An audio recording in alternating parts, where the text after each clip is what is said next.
The next other type of equation is an equation with rational powers. This is really just sort of an extension of our radical equations. Any sort of rational power, this means, of course, fraction powers, right? Fraction powers give us combinations of sort of roots and exponents. So it's kind of an extension of what we were doing with the square roots. A square root power is technically a 1/2 power.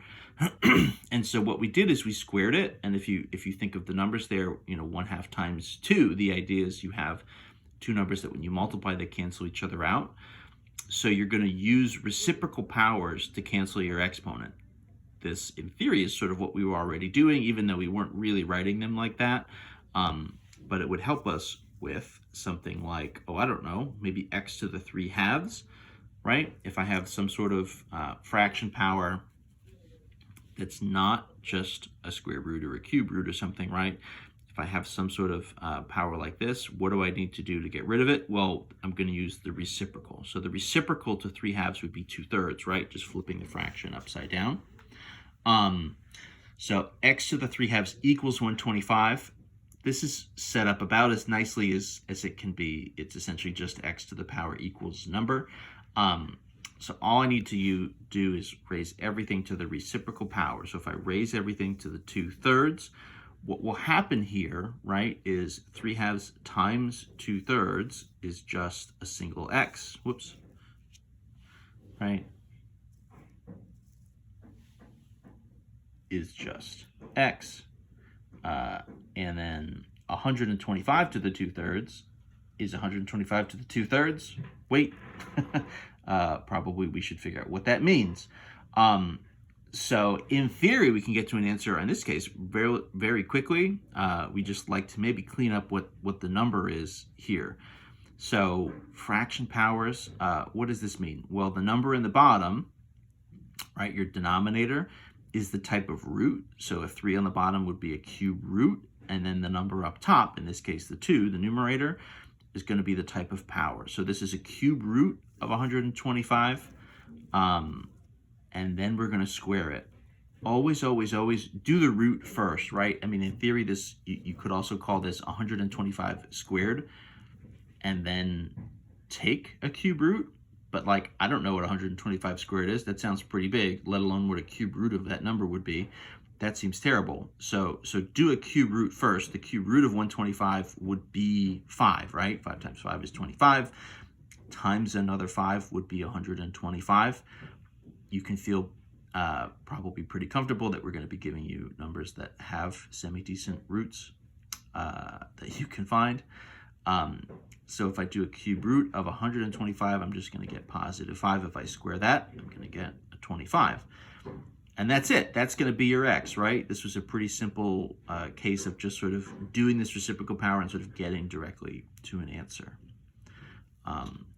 You could extend this a little bit. Let's say, for example, put a little bit more stuff underneath the root.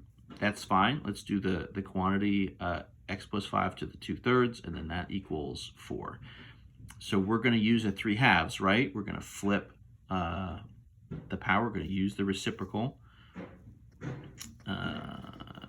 So x plus 5 to the 2/3 to the 3/2 will equal 4, right? That's just going to be x plus 5. The work here comes into 4 to the 3/2. Now this is a little bit of an interesting one because you're going to do a square root of 4, and then you're going to cube it. Now, square root of 4, we've sort of flip-flopped back and forth. Sometimes we just think of that as positive 2. Sometimes we think of it as positive or negative 2. As part of these equations, when we're sort of taking squares, or we're taking sort of roots of both sides, which we're doing here, that's when we need to consider both positive and negative values. So this would be a positive or a negative 2. And the reason this matters is because then we're going to cube it, which means we would get a positive or a negative 8. Either one of those numbers works here, right? Because when we do the root, we're considering both the positive and the negative, and then when we cube it, a positive cubed is a positive and a negative cubed is a negative. You're really sort of splitting into two different cases here. So in some sense, what happens is you're left at the x plus 5 on the left, and then you have a positive or a negative 8. All you need to do to get your final answers are you just need to subtract the 5 away from this.